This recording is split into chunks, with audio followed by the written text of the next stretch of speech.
Hai adik-adik, kembali lagi dengan Kak Rina di online class 101. Kali ini kita akan belajar untuk kelas 5 tema 2 ya adik-adik.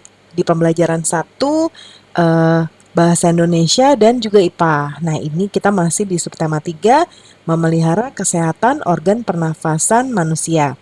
Di halaman 91 sampai dengan 96.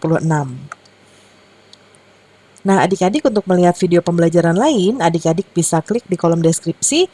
Nanti ada seperti ini ya adik-adik ya. Misalnya adik-adik mau lihat kelas 3, lalu diklik biru-birunya kayak gini. Nanti akan masuk ke playlist tema-tema yang ada di kelas 3, ya tema 1 dan seterusnya. Diklik aja tema yang adik-adik mau lihat, nanti ada video pembelajarannya.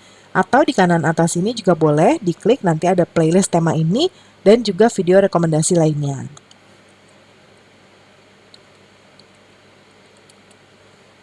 Nah, kita mulai ya adik-adik. Nih, di subtema 3 kita akan belajar memelihara kesehatan organ pernafasan manusia ya.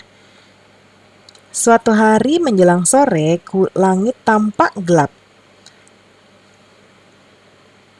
Nah, Karina aktifin pennya dulu ya.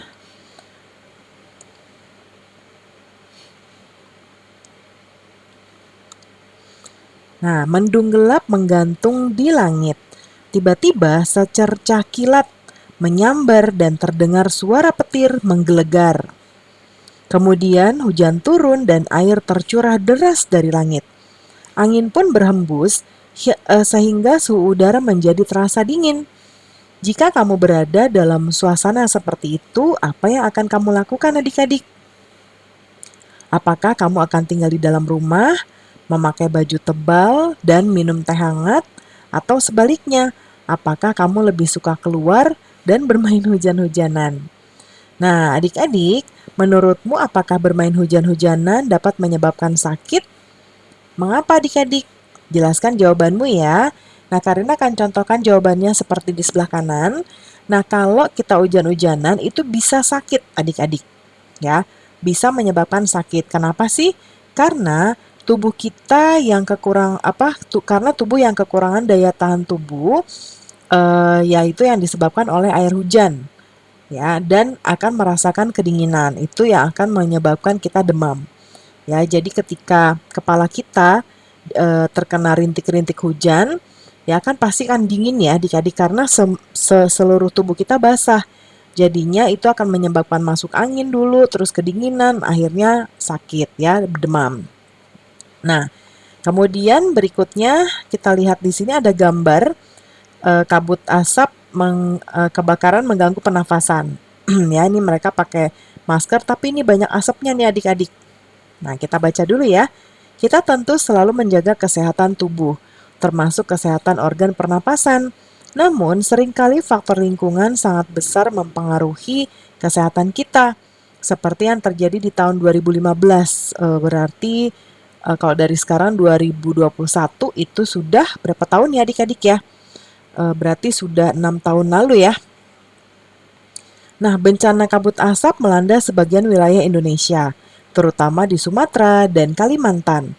Bacaan berikut menyajikan bahaya kabut asap bagi kesehatan manusia. Nah, kita baca ya adik-adik ya.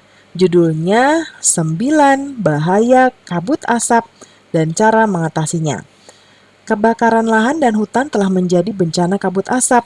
Pemerintah sudah berusaha mematikan titik-titik kebakaran. Tetapi hasilnya kabut asap masih ada. Apa saja bahaya kabut asap kebakaran dan apa yang harus kita lakukan apabila di daerah kita terkena kabut asap? Berdasarkan pantauan, indeks pencemaran udara di Jambi, Palembang, dan Palangkaraya sudah sangat tinggi atau tidak sehat. Tidak sehat karena asap kebakaran hutan dan lahan menyebabkan debu atau partikel halus hasil kebakaran seperti jelaga. Saking halusnya, partikel ini akan dengan mudah terisap dan mengotori sistem pernafasan kita adik-adik yang masuk lewat hidung ya.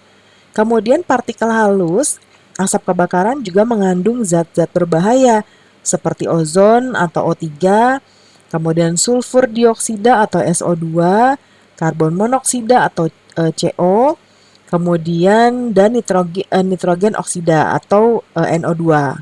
Nah, kabut asap ini dapat mengganggu kesehatan semua orang, baik orang yang sehat maupun juga yang sakit. Jadi yang sakit pun bisa jadi sakit, yang sehat pun bisa jadi sakit adik-adik. Ya, kalau kita menghirup udara ini. Namun, pada orang yang kondisi kesehatannya kurang, khususnya pada orang yang memiliki riwayat penyakit pernafasan, anak-anak dan balita, kabut asap adalah bencana yang bisa mengancam jiwa. Ya, adik-adik, jadi bahaya sekali ya. Nah, apa saja bahaya kabut asap bagi kesehatan kita? Di berikut ini ada beberapa bahayanya bagi kesehatan ya. Yang pertama, kabut asap dapat menyebabkan iritasi pada mata, hidung, dan tenggorokan. Kemudian kabut asap dapat menyebabkan reaksi alergi, peradangan, dan mungkin juga infeksi. Kemudian kabut asap dapat memperburuk penyakit asma dan penyakit paru kronis seperti bronkitis kronik. Ya, kemudian kabut asap dapat menyebabkan kemampuan kerja paru berkurang dan menyebabkan seseorang mudah lelah dan mengalami kesulitan bernafas. Kabut asap dapat menyebabkan orang lanjut usia dan anak-anak yang memiliki daya tahan tubuh rendah akan lebih mudah mengalami gangguan kesehatan. Lalu, kabut asap dapat mengurangi kemampuan tubuh dalam mengatasi infeksi paru-paru dan saluran pernafasan, sehingga lebih mudah terjadi infeksi ya. Nah, kabut asap dapat memperburuk penyakit pernafasan yang sudah ada. Kabut asap menyebabkan polusi pada air bersih juga. Tanaman sayuran ya bisa jadi rusak tanamannya, buah-buahan dan makanan yang tidak ditutup. Nah, kabut asap memperburuk kondisi lingkungan sehingga infeksi saluran pernafasan akut atau ISPA ini semacam penyakit ya adik-adik akan mudah terjadi. Nah, bagaimana nih cara kita melindungi diri dari kabut asap? Yang pertama, hindari atau kurangi aktivitas di luar rumah atau gedung, terutama bagi mereka yang menderita penyakit jantung dan juga gangguan pernafasan. Kemudian, selalu memakai masker jika harus pergi keluar rumah atau gedung. Kemudian, pakailah masker dengan benar untuk menutupi hidung dan juga mulut. Minumlah air putih lebih banyak dan lebih sering agar debu atau partikel halus yang menempel pada tenggorokan larut dan masuk ke dalam pencernaan, sehingga ikut terbuang bersama kotoran ya. Kemudian segeralah berobat ke dokter atau sarana pelayanan kesehatan terdekat bila mengalami kesulitan bernafas atau gangguan kesehatan yang lain. Segera lakukan perilaku hidup bersih sehat atau PHBS seperti makan makanan bergizi, banyak minum, banyak mengkonsumsi buah, dan jangan dekat orang-orang merokok dan istirahat yang cukup. Kemudian upayakan agar asap dari luar tidak masuk ke dalam rumah atau gedung.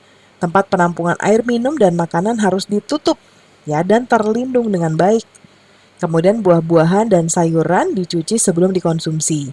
Bahan makanan dan minuman yang dimasak perlu dimasak dengan baik. Nah, itu bacaannya ya adik-adik dengan judul 9 bahaya kabut asap dan cara mengatasinya. Sekarang kita diminta untuk membuat kita membuat pertanyaan dengan kata tanya apa, siapa, di mana, bagaimana, dan mengapa. Kemudian tulis jawabannya. Ya, ditulisnya dalam bentuk tabel seperti ini. Ya, jadi nanti dituliskan nomor 1 sudah dicontohkan ya dari buku. Nanti tuliskan nomor 2 apa, jawabannya apa. Ya, nomor 3 dan seterusnya. Nah, Kak Rina karena ini sempit ya, karena tidak cukup, jadi Kak Rina tulisnya di sebelah kanan.